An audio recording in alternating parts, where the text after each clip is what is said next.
I remember the first time I got up and gave a sermon. Ich kann mich an das erste Mal erinnern, als ich eine Predigt gehalten habe. I wasn't real sure how to do it because I wasn't raised as a Seventh-day Adventist or as a Christian. Und ich wusste eigentlich gar nicht genau so, wie ich das jetzt tun sollte, denn ich bin ja nicht als Christ oder als ein 7-Tags-Adventist aufgewachsen. And I remember as I was sitting up at the rostrum before I was to get up to speak, the muscles in my cheeks started to twitch. Und ich erinnere mich, als ich da dann saß und darauf wartete, dann loszulegen, da haben die Muskeln in meinen Wangenknochen oder in meiner Wange angefangen, sich zusammenzukrampfen. And I felt like my heart was beating so strongly, it was just going to come right out of my chest. Und es hat sich so angefühlt, dass mein Herz, weil es so stark geschlagen hat, direkt aus meiner Brust hervor zu kommen schien. I was petrified. Und ich war total, aufgeregt und unter Stress. And you know, at that moment I opened my Bible to John chapter 14 and verse 18. Und genau zu diesem Moment habe ich meine Bibel geöffnet, und zwar zu Johannes Kapitel 14, Verse 18. Und Vers 18. Where Jesus said, I will not leave you comfortless. I will come to you. Und dort sagt nämlich Jesus, ich lasse euch nicht als Weisen zurück, ich komme zu euch. And as I thought about that promise, all of a sudden the muscles in my face just stopped twitching. Und als ich so über diese Verheißung nachdachte, da geschah es, dass auf einmal die Muskeln in meinem Gesicht sich begannen zu entspannen. And my heart started to pound normally.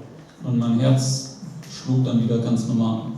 And I knew that when I got up to speak, that it was not me that was going to speak, but that God would be there to help me.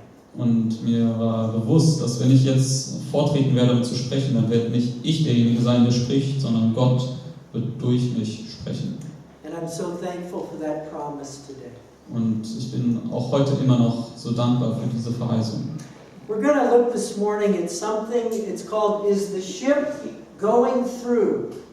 Wir wollen uns jetzt in diesem Vortrag anschauen, nämlich mit dem Thema, wird das Schiff bis zum Ende durchfahren? Because a lot of people today are confused over the statements that were made by Ellen White when she said the church appears as about to fall, but it does not fall, while the sinners in Zion are sifted out. Denn es herrscht große Verwirrung im Adventismus über dieses Zitat von Ellen White, wo sie sagt, das Schiff oder die Gemeinde scheint zu fallen, aber sie wird nicht fallen. Und während sie besteht, werden die Sünder aus Zion ausgesichtet werden. It's found in Letter 55, 1886, and also in Seventh Bible Commentary, page 911. Und dieses Zitat findet sich im Brief 55 aus dem Jahre 1886 und im Bibelkommentar Volume 7 auf der Seite 911. It says the church may appear as about to fall, but it does not fall. Da sagt sie, die Gemeinde scheint zu fallen, aber sie wird nicht fallen. It remains while the sinners in Zion will be sifted out, the chaff separated from the precious wheat. Sie wird bestehen bleiben, während die Sünder in Zion ausgesichtet werden und die Spreu von dem kostbaren Weizen sich trennt. This is a terrible ordeal, but nevertheless it must take place. Und das ist eine schlimme und schreckliche Angelegenheit, aber es muss stattfinden. Now what's interesting is that people interpret that statement to mean everybody who stays in the denomination, it's going to go through to heaven. Und das große Problem an der ganzen Geschichte ist, dass viele Adventisten diese Aussage so interpretieren, dass es bedeutet, jeder, der in dieser Denomination bleiben, oder jeder, der in dieser Denomination bleibt, der wird dann auch den Weg bis zum Himmel mit der Gemeinde durchgehen. And anybody that's independent or in a self-supporting church that's not in the denomination, they're those sinners that were sifted out. Und jeder, der halt in einem unabhängigen Missionswerk ist oder halt nicht dieser Struktur der Gemeinde angehört, der offiziellen Struktur, der gehört zu diesen Sündern in Zion und wird ausgesichtet werden letztendlich. Let's study this morning, right from the Bible, the truth about the church that goes through. Nun wollen wir heute Morgen genau dieses Thema betrachten, nämlich von der Bibel auch, nämlich über welche Gemeinde es denn ist, die bis zum Ende bestehen bleibt. Notice this statement from Acts of the Apostles, page 11. Und lasst uns folgendes Zitat hier aus dem Wirken der Apostel, Seite 11 anschauen. It says, from the beginning, faithful souls have constituted the church on earth. Dort sagt Ellen White, von Anfang an waren es die treuen Seelen, die die Kirche auf Erden ausgemacht haben. In every age, the Lord has had his watchmen who have borne a faithful testimony to the generation in which they lived. Weiter sagt sie, in jedem Zeitalter hatte der Herr seine treuen Wächter, die ein klares und treues Zeugnis der Generation ihrer Zeit gegeben haben. Right here, this statement from Acts of the Apostles says that it's those who are faithful to the Lord, those are his church. Und genau hier in diesem Zitat, da sagt Ellen White, dass diejenigen, die treu sind, machen die Gemeinde Gottes auf Erden aus. Those who are his watchmen, who have faithfully given the message, a faithful testimony to the messages for this time, constitute God's church. Nämlich diejenigen, die diese treuen Wächter sind, die dieses treue und klare Zeugnis nämlich ihrer Generation gegeben haben für diese Zeit. Das sind diejenigen, die die Gemeinde Gottes auf Erden ausmachen. How many times I've heard these words, the ship is going through to the end, just stay in the church and you will be fine. Wie oft habe ich nicht dieses Argument gehört, das Schiff wird bis zum Ende bestehen bleiben und durchfahren. Bleib einfach nur in der Gemeinde und alles wird gut sein. See, we're given the impression that as long as we stay within the denomination and we go into the church every Sabbath, that we're protected. Das gibt letztendlich diesen Anschein oder weckt diesen Anschein, dass solange wir in dieser offiziellen Struktur der Denomination bleiben, dann sind wir sozusagen gesichert, gerettet. But does the Bible really teach that? Aber ist das wirklich, was die Bibel lehrt? Let's go back this morning, first off, to the time of Jeremiah when Nebuchadnezzar was about to come in and to sack the church of God. Nun lasst uns zurückgehen zur Zeit Jeremias, als nämlich Nebukadnezar ankam und dabei war, Jerusalem einzunehmen. In Jeremiah chapter 7, in Jeremia Kapitel 7, we read these words, amend your ways and your doings, and I will cause you to dwell in this place. Which verses? It's Jeremiah 7.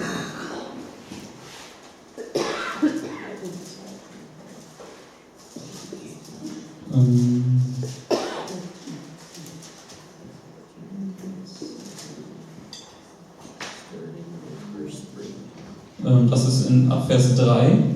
So spricht der Herr der Herrscher und der Gott Israels: Bessert euren Wandel und eure Taten, so will ich euch an diesem Ort wohnen lassen. Trust ye not in lying words, saying, the temple of the Lord, the temple of the Lord, the temple of the Lord are these. Verlasst euch nicht auf trügerische Worte wie diese. Der Tempel des Herrn, der Tempel des Herrn, der Tempel des Herrn ist dies. For if you thoroughly amend your ways and your doings, if you thoroughly execute judgment between a man and his neighbor, if you oppress not the stranger. Denn nur wenn ihr euren Wandel und eure Taten ernstlich bessert, wenn ihr wirklich Recht übt untereinander, wenn ihr die Fremdlinge, die Waisen und Witwen nicht bedrückt, and shed not innocent blood in this place, neither walk after other gods to your hurt, then will I cause you to dwell in this place in the land that I gave to your fathers, forever and ever. und an dieser Stätte kein unschuldiges Blut vergießt und nicht anderen Göttern nachwandelt zu euren eigenen Schaden, dann will ich euch an diesem Ort wohnen lassen, in dem Land, das ich euren Vätern gegeben habe, von Ewigkeit zu Ewigkeit.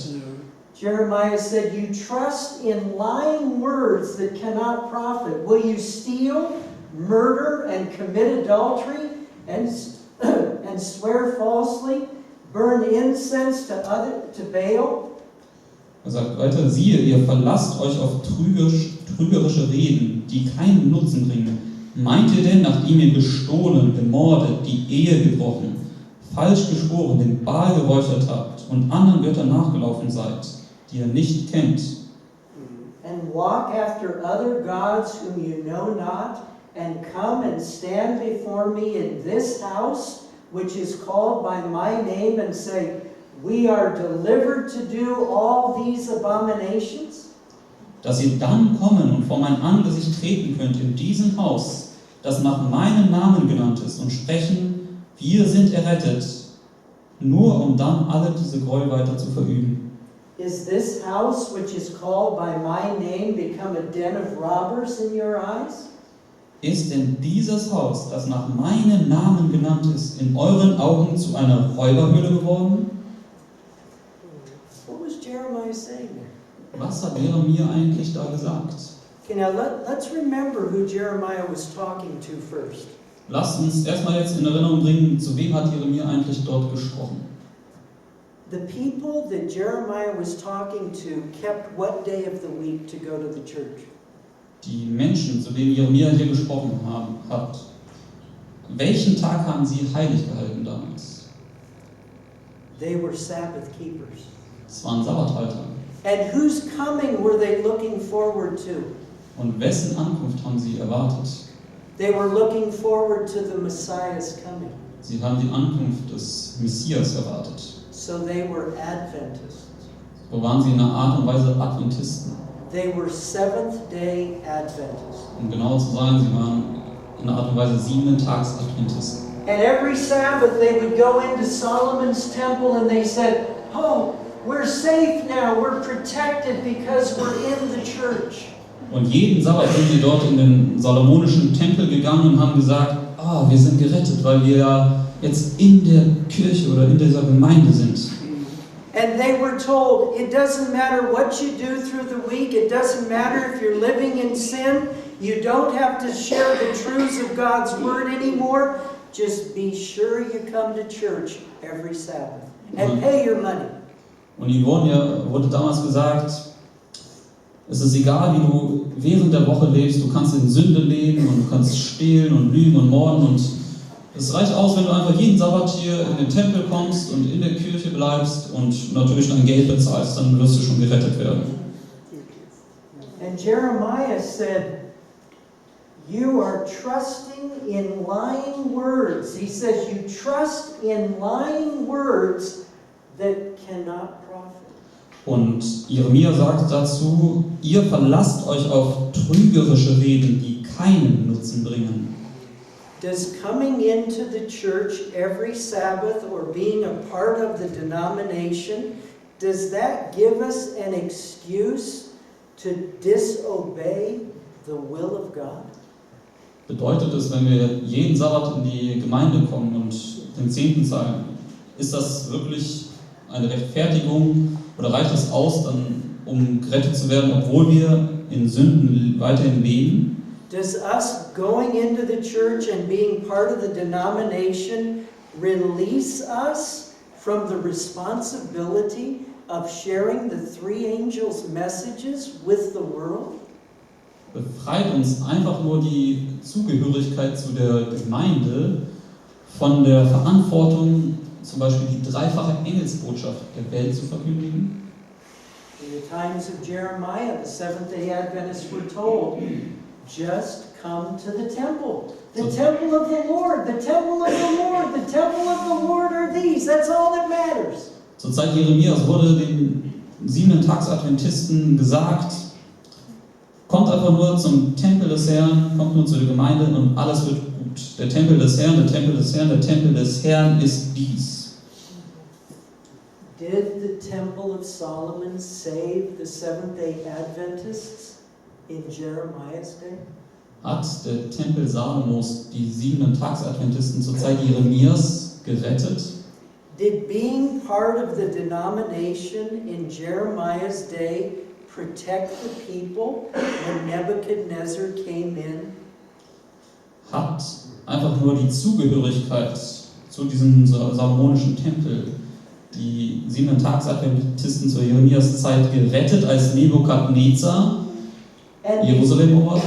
And because of the wickedness of the Seventh-day Adventists of Jeremiah's day, was the great, awesome wonder of the world, Solomon's temple, did it survive when Babylon came in? Und als Babylon dann Jerusalem eroberte, hat der Tempel Salomos dort Bestand gehabt oder nicht, aufgrund der großen Gottlosigkeit, die unter den 7-Tags-Adventisten zur Zeit Jeremias herrschte. We read in Prophets and Kings, page 416 and 417. Wir lesen hier in Propheten und Könige auf der Seite 416 und 17 folgendes. It says, during the days of Jeremiah, the inhabitants of Judah were prone to believe that a strict observance of the divinely appointed services of the temple would preserve them from a just punishment for their wicked course. In den Tagen Jeremias haben die Bewohner Judas geglaubt, dass einfach nur eine strikte Beobachtung der göttlich angeordneten Dienste des Tempels sie davor bewahren würde, nämlich vor dem gerechten Gericht über ihre gottlosen Wege. Sie vor dem gerechten Gericht ihrer gottlosen Wege davor bewahren würde. Jeremiah told the Seventh-day Adventist of his day that the church or the denomination could not save them. Jeremia hat den 7-Tags-Adventisten seiner Zeit gesagt, dass die Kirche bzw. diese Denomination oder offizielle Struktur sie nicht retten kann. That the true church, the faithful children of God, would be seeking by His grace to follow His commands and to share His messages with all the world.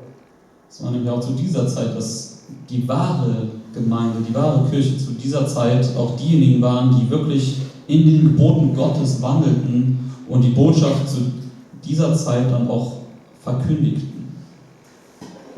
Now Ezekiel was a Seventh-day Adventist minister while Jeremiah was the prophet for God's people in their day. They were contemporaries. Also Jeremia und Ezekiel, sie haben beide zur gleichen Zeit gelebt und gedient und Ezekiel war sozusagen wie ein Prediger und Jeremia war hingegen der Prophet für die 7-Tags-Adventisten zu dieser Zeit. And Ezekiel gives an illustration that we'll read in a moment where the people were told, no matter what goes on outside, just stay in the pot and you'll be safe. Und Ezekiel hat dort eine Veranschaulichung vorgebracht, da werden wir gleich drüber lesen. Aber letztendlich war es so, dass den Juden oder den 7-Tags-Adventisten zu dieser Zeit dann gesagt wurde, bleibt einfach nur in diesem Topf, sinnbildlich gesprochen, und ihr werdet gerettet werden. Now this is found in Ezekiel chapter 11 verses 1 through 6. Und das ist jetzt in Hesekiel Kapitel 11, die Verse 1 bis 6. Now, if you remember in Ezekiel chapter 8, there were Seventh-day Adventist leaders in Ezekiel's day, and they were worshiping the sun. Do you remember that in Ezekiel chapter 8? Erinnert ihr euch, in Hesekiel Kapitel 8, da finden wir die Führerschaft der 7-Tags-Adventisten zu dieser Zeit, die tatsächlich die Sonne angebetet haben. Now these leaders among the Seventh-day Adventists in Ezekiel's day, these Seventh-day Adventist leaders, they were worshiping the sun, and they had united themselves with the heathen religions around them. Und die Führerschaft der 7-Tags-Adventisten zur Hesekiels-Zeit, sie haben hier die Sonne angebetet und sie haben sich mit den heidnischen Gebräuchen verschwägert und sie angenommen. They united themselves with the ACK. Sie haben sich mit der ACK verbündet in einer Art und Weise. They were trying to make the Seventh-day Adventists of Ezekiel's day like all the other churches. Sie haben versucht, die 7-Tags-Adventisten-Gemeinde zu Hesekiels Zeiten mit all den anderen Denominationen gleich zu machen. Now listen to what these Adventist leaders told the Adventists in Ezekiel's day. Listen to what they said. Nun lasst uns lesen hier in Hesekiel 11, was die Führerschaft der 7-Tags-Adventisten zu Hesekiels Zeit dem Volk gesagt haben. Ezekiel 11, 1-6. Hesekiel 11, Vers 1 bis 6. The Spirit lifted me up, brought me to the east gate of the Lord's house, which looketh eastward, and behold, at the door of the gate, 25 men, among whom I saw Jezaniah the son of Azur, and Pelatiah the son of Benaiah, princes, Adventist leaders of the people. Und der Geist hob mich empor und führte mich zum östlichen Tor des Hauses des Herrn, das nach Osten sieht. Und siehe, 25 Männer waren am Eingang des Tores, unter denen ich Jasania, den Sohn Assurs, und Pelatiah, den Sohn Benanias, die Obersten des Volkes, also die Führerschaft der Adventisten, erblickte. Then said he to me, Son of man, these are the men that devise mischief and give wicked counsel in this church, in this city. Und in Vers 2 steht dann, und er sprach zu mir, Menschensohn, das sind die Leute, die auf Unheil sinnen und bösen Rat erteilen in dieser Stadt oder dieser Gemeinde. Now what was the wicked counsel that these Adventist leaders who were involved in the ACK gave to the Adventist people? What was it? Und was war dieser böse Rat, den hier diese adventistischen Leiter, die ja in der ACK involviert waren, den Menschen dieser Stadt oder dieser Gemeinde brachten? Which say, it's not near, let us build houses. This city is the cauldron, and we be the flesh. Vers 3, sie sagen, wird man nicht bald wieder Häuser bauen? Sie ist der Topf und wir das Fleisch. Here it is. If you're in the church, this is what the wicked Adventist leaders were saying. If you're in the denomination or you're in the church, you're safe. You're protected there. Und das ist genau hier was das Bild hier veranschaulicht, wo sie sagen, sie, also die Stadt oder die Gemeinde ist der Topf und wir das Fleisch, wo sie letztendlich dann sagen, bleib einfach nur in der Denomination, dann bist du gerettet. Ancient Adventism thought they were safe simply because they were in the eternal city. Der antike Adventismus glaubte, dass sie gerettet sind und geschützt sind, einfach nur aufgrund dessen, weil sie in der ewigen Stadt waren und lebten. Friends, that idea is as old as the Tower of Babel. Meine Freunde, diese Idee ist so alt wie der Turm zu Babel. The first sun worshippers that came out of Noah's Ark, Die ersten Sonnenanbeter, die damals aus der Arche Noah rauskamen, the great grandson of Noah, his name was Nimrod, he built the Tower of Babel. der Urenkel von Noah, nämlich Nimrod, der den Turm Babel erbaute. And he said, if there's ever another flood, how do you escape the flood? You stay in the structure, it will save you. Er hat nämlich gesagt, wenn irgendwann nochmal eine Flut kommen sollte, dann bleib einfach in diesem Turm, in dieser Struktur und dann wirst du gerettet werden.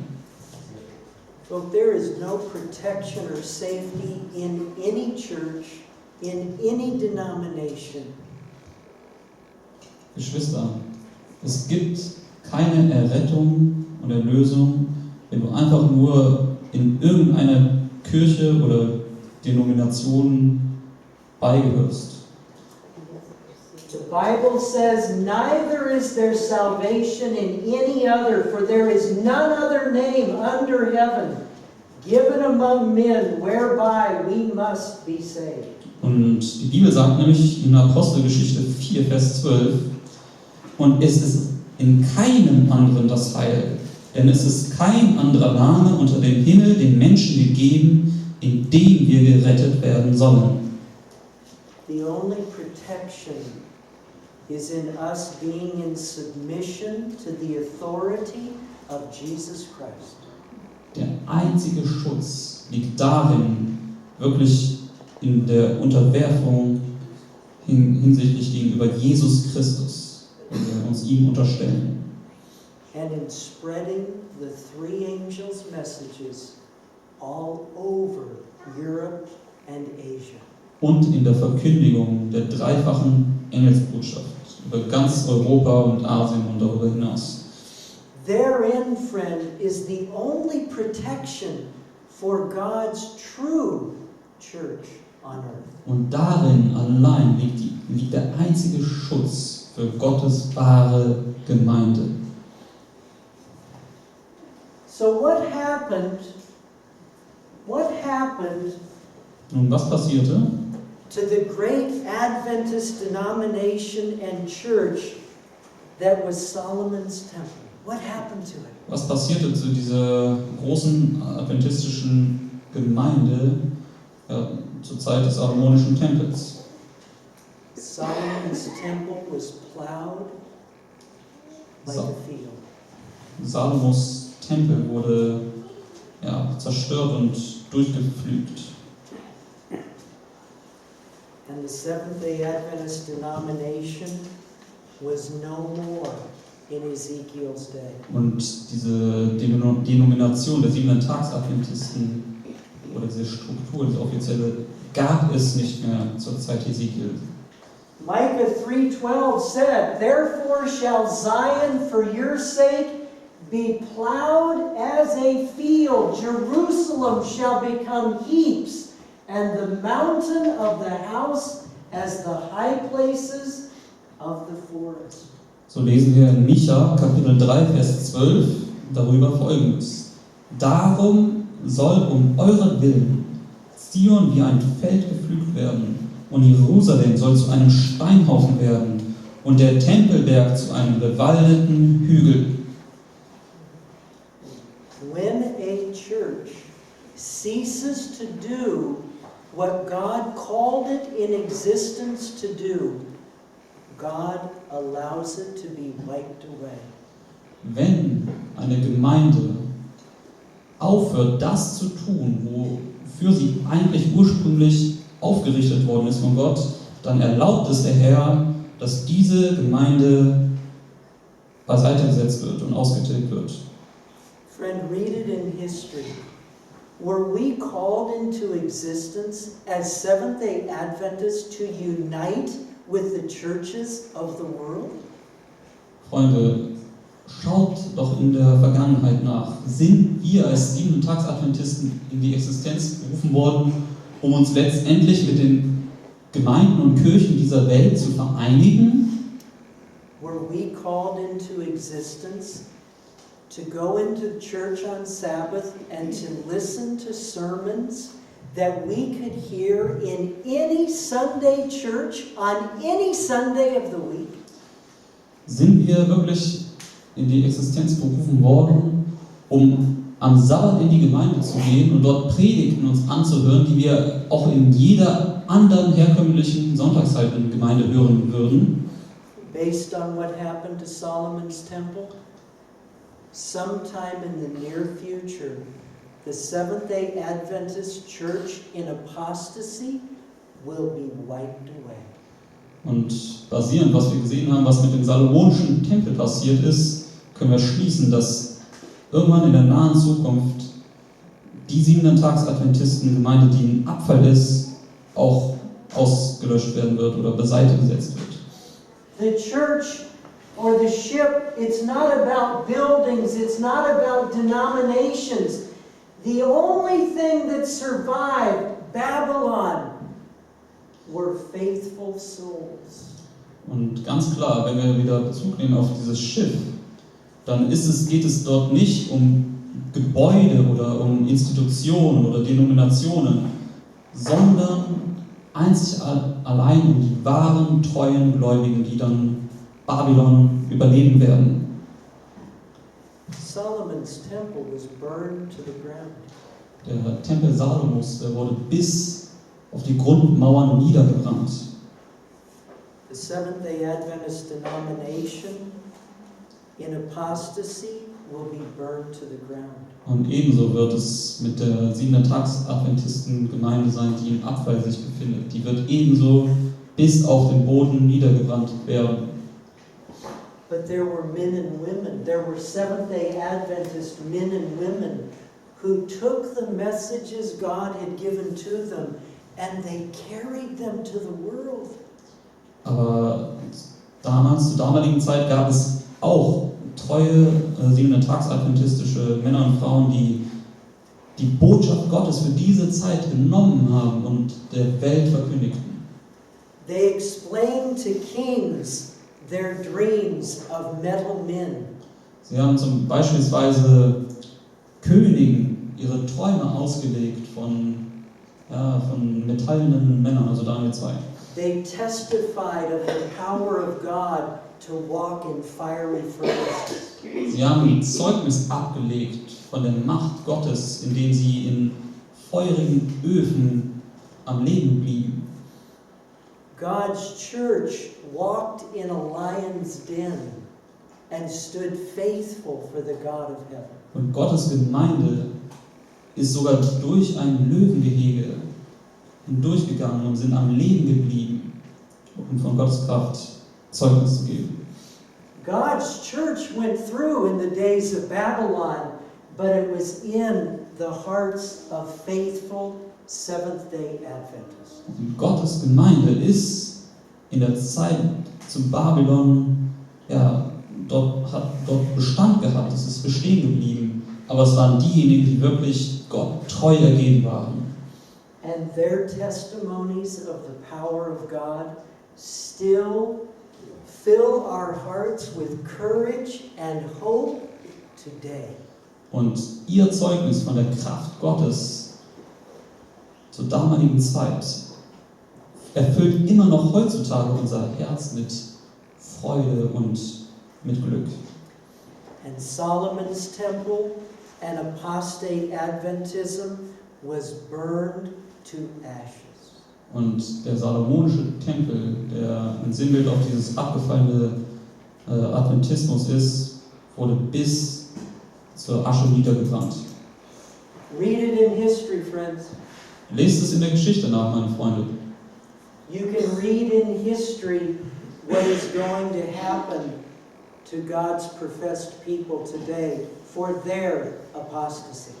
Ihr könnt es in der Geschichte nachlesen, was auch heutzutage mit der abgefallenen Gemeinde passieren wird, so wie es damals geschah.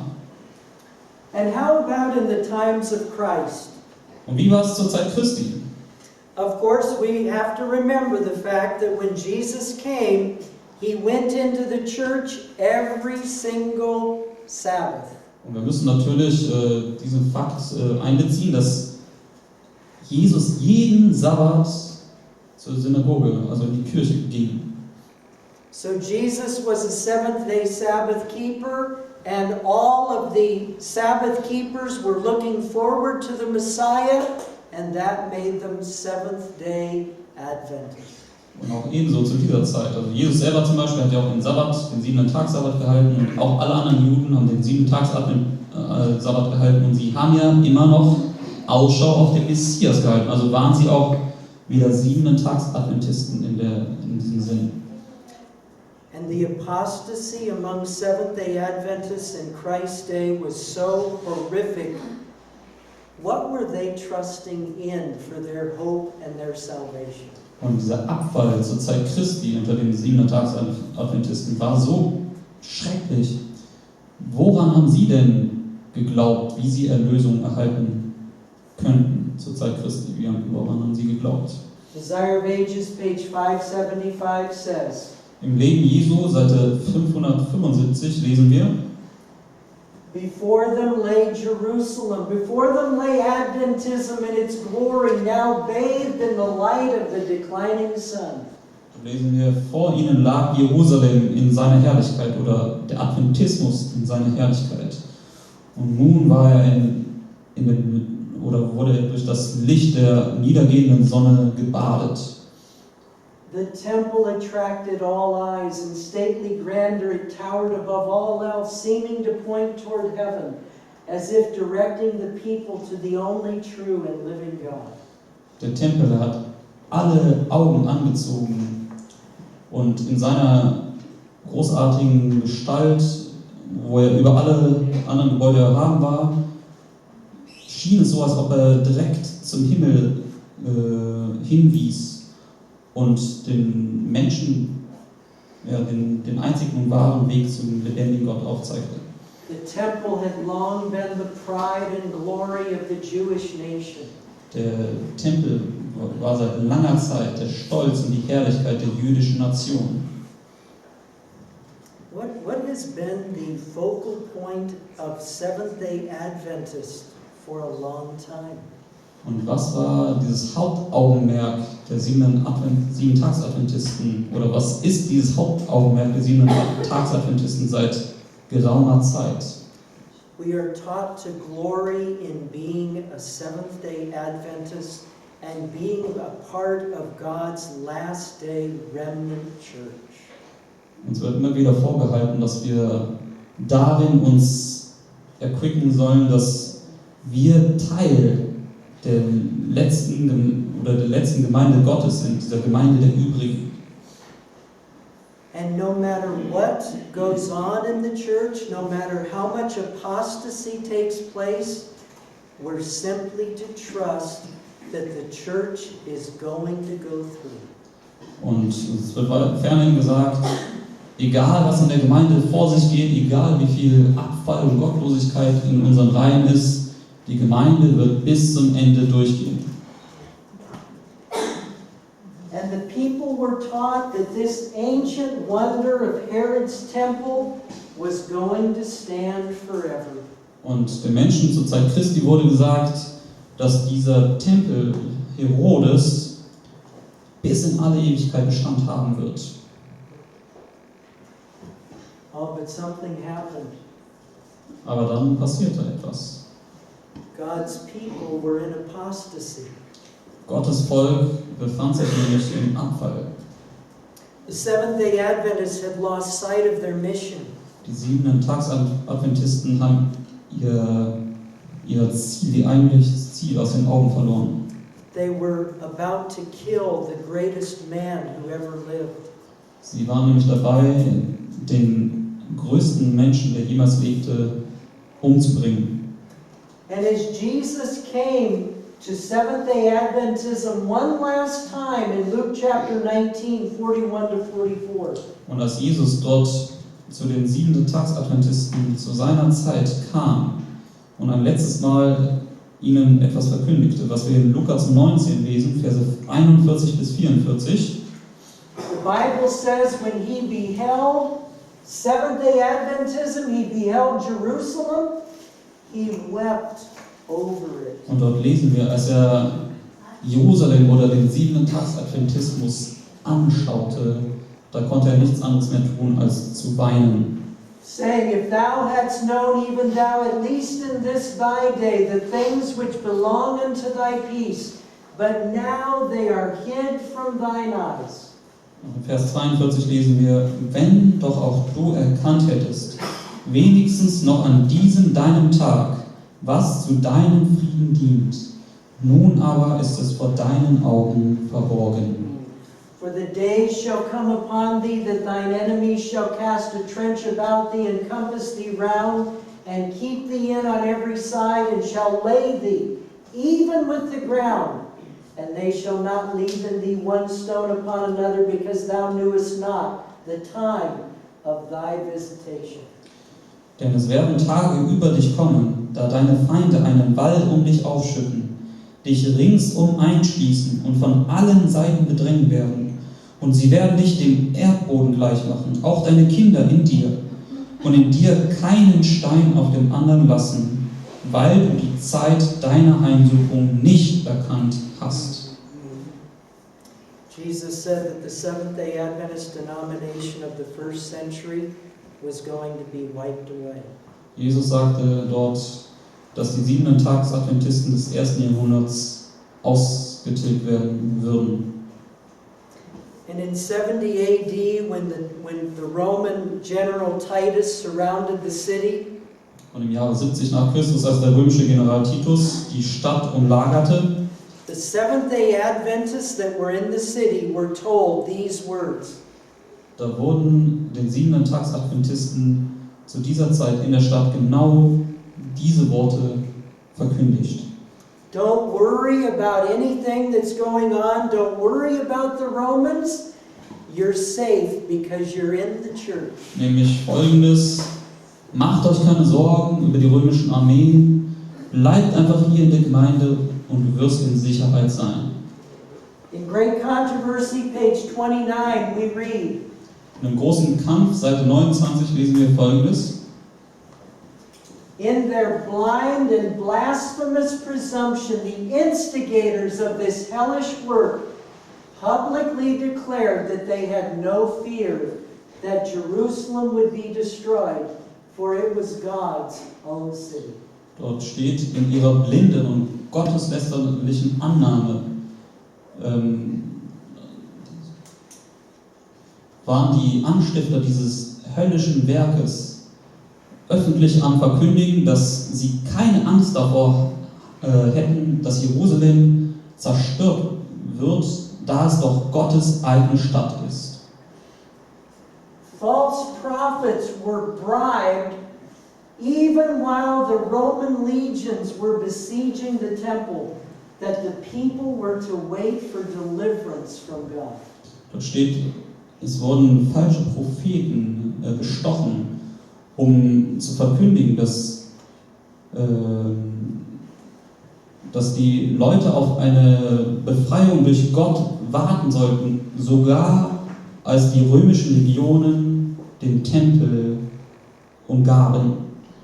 But Israel had spurned the divine protection, and now she had no defense. Aber Israel hat den göttlichen Schutz zurückgewiesen und nun hatten sie keine Verteidigung mehr. What is our protection today? Nun, was ist denn unser Schutz heutzutage? Our protection, folk, is in submission to the authority of Jesus Christ in our lives today. Unser einziger Schutz liegt darin, dass wir unseren Willen unter die Autorität Jesu Christi stellen. And in faithfully spreading the three angels' messages far and near. That is our connection to heaven. Und Folge dessen dann treu die dreifache Engelsbotschaft weltweit verkündigen. Das ist unsere Verbindung zum Himmel. But when we let go of Christ and tell people you can be saved in your sins, and we unite with the religious churches of the world, we are spurning the defense of God. Aber wenn wir Christus beiseite schieben und den Menschen verkündigen, ja, ihr werdet in euren Sünden gerettet und dass wir uns mit den Kirchen der Welt vereinigen können, dann werden wir letztendlich den göttlichen Schutz ablehnen und von uns lassen. And who was it that went through in the first century? Who went through? What was the church that went through at that time? Und jetzt hier im 1. Jahrhundert, was war denn jetzt diese Gemeinde, die wirklich durch dieses ganze Unheil hindurchging. It was Peter, it was Paul, it was Matthew, it was the faithful, humble children, the disciples who spread the truth of God. Es war Petrus, es war Paulus und Matthäus und all die treuen Jünger Jesu, die die Botschaft dieser Zeit treu verkündigten. There is the church of God on earth. Das ist die Kirche Gottes auf Erden. And Ellen White looked at our day and she said there would come a time in the history of Seventh-day Adventists. Und Ellen White hat auch unsere Zeit gesehen und sie hat gesagt, es wird eine Zeit kommen im Adventismus, That there would come a change in Seventh-day Adventism. dass dort eine Veränderung im 7-Tags-Adventismus stattfinden wird. It's found in the book First Selected Messages, page 204 and 205. Und dieses Zitat finden wir im ersten Band der auserwählten Schriften, Seite 204 und 205. And it says this, the enemy of souls has sought to bring in the supposition that a great reformation was to take place among Seventh-day Adventists. Der Feind der Seelen hat den Gedanken hereingebracht, dass es nötig sei, eine große Reformation innerhalb des 7-Tags-Adventismus stattfinden zu lassen. And this reformation would consist in giving up the doctrines which stand as the pillars of our faith. Und dass diese Reformation darin besteht, dass wir unsere Glaubensgrundsätze und Lehrgrundsätze, die wie Säulen stehen, aufgeben müssen. What are the pillars of our faith? Was sind denn diese Säulen unseres Glaubens? They're found in the first, second, and third angels' messages. Unsere Glaubenssäulen werden in der ersten, zweiten und dritten Engelsbotschaft wiedergefunden. So it says that the denomination would give up the pillars of our faith and reorganize. Also steht hier, dass die Organisation dahin trachtet, die Säulen unseres Glaubens aufzugeben und einen Prozess der Reorganisation starten wird. The principles of truth that God in His wisdom has given to the remnant church would be discarded. Und die Prinzipien der Wahrheit, die Gott in seiner Weisheit der Gemeinde der Übrigen gegeben hat, würden abgelehnt und verworfen werden. Our religion would be changed. Und unsere Religion würde verändert werden. The fundamental principles that have sustained the work for the last 50 years would be accounted as error. Und diese fundamentalen Prinzipien, die unser Werk für die letzten 50 Jahre aufrechterhalten haben, würden als Fehler und Irrtum angesehen werden. Books of a new order would be written. Bücher einer neuen Ordnung würden geschrieben. The Sabbath, of course, would be lightly regarded as also the God who created it. Und der Sabbat wird natürlich wenig beachtet werden, ebenso wie der Gott, der ihn ursprünglich erschaffen hat. Nothing would be allowed to stand in the way of the new movement. Nichts würde dieser neuen Bewegung im Wege stehen können. The leaders would teach that virtue is better than vice, but God being removed, they would place their dependence on human power, which without God is worthless. What is Vice is evil, wickedness. Okay. Die Führer würden lehren, dass Kraft besser als Bösartigkeit ist, aber da Gott sozusagen weggenommen wurde, würde ihr Werk von menschlicher Kraft abhängen, was ja letztendlich ohne Gott nutzlos ist. Their foundation would be built on the sand, and storm and tempest would sweep away the structure. Ihr Fundament würde auf Sand gebaut sein und der Sturm und die Flut würden dieses Haus niederreißen. Ellen White said a new organization would be set up among God's last day people. Ellen White hat uns also gesagt, dass eine neue Organisation inmitten des Endzeitvolkes etabliert werden würde. The great truths that we've been given as a people would be discarded. We wouldn't hear about the sanctuary. We wouldn't hear about the Antichrist. We wouldn't hear about victory over sin. Those would be discarded. Und die großen Wahrheiten, die Gott seinem Volk gegeben hat, die würden verworfen werden. Wir würden nicht mehr über das Heiligtum oder die Parts als den Antichristen oder über den Sieg über Sünde fernein hören. And when God's professed people discard the messages that they were called in the world to give, then God will allow that system to be swept away. Und wenn Gottes Bekenntnisvolk diese Botschaften verwirft, dann, wozu sie ja eigentlich aufgetragen waren, es der Welt zu verkündigen, dann wird Gott auch erlauben, dass diese Institution beseitigt wird. And that which goes through will be those who are clinging to Christ and are sharing the three angels' messages far and wide. Und diejenigen, die letztendlich bis zum Ende durchgehen werden, sind die, welche die dreifache Engelsbotschaft verkündigen und sich an Christus klammern. Nebuchadnezzar and the Roman Empire and Solomon's temple speak to us today. Nebukadnezar und der Tempel Salomos und auch die Zeit Christi, sie sprechen alle über unsere Zeit heute. Are you and I a part of God's true church today? Und die Frage stellt sich jetzt an uns, bist du und ich wirklich Teil der wahren Gemeinde Gottes auf Erden? Are we basing our salvation on our dependence on Jesus, or are we basing our salvation on being a part of the denomination?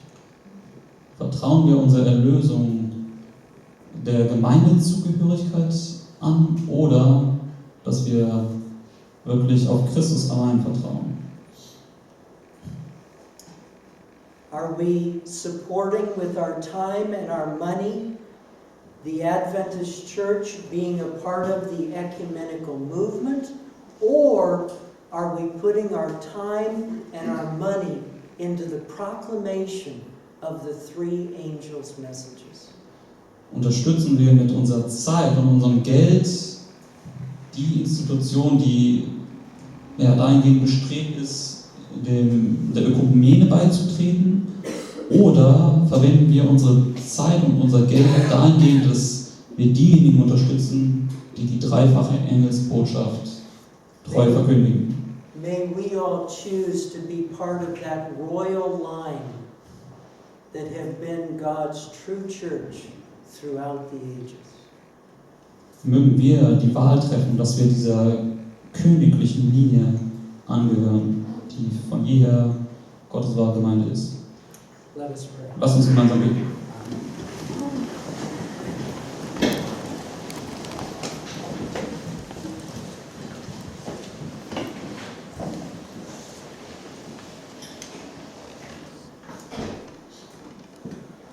Father in heaven, thank you for the lessons that we have learned here today. Himmlischer Vater, wir danken dir für die Lehren, die wir jetzt hier heute gelernt haben. That faithfulness and submission to your will, to your law in our lives is what you want from us. Dass Treue und Unterstellung unter deinem Willen genau das ist, was du für unser Leben möchtest. Forgive us, Lord, for trusting in lying words that somehow the church can protect and save us. Vergebe uns bitte, Herr, dass wir in trügerische Reden unser Vertrauen gesetzt haben, nämlich dass auf irgendeine Art und Weise Gemeindezugehörigkeit uns retten könnte. Forgive us, Lord, for our indolence and our laziness in proclaiming your messages to a lost and dying world. Vergebe uns, Herr, unsere Gleichgültigkeit und unsere Trägheit, dass wir, ja, Herr, die dreifache Engelsbotschaft nicht verkündigen, dieser verlorenen und dunklen Welt. Forgive us, Lord, for supporting with our time and our money our involvement in ecumenism and the ACK. Vergebe uns, dass wir durch unsere Zeit und unser Geld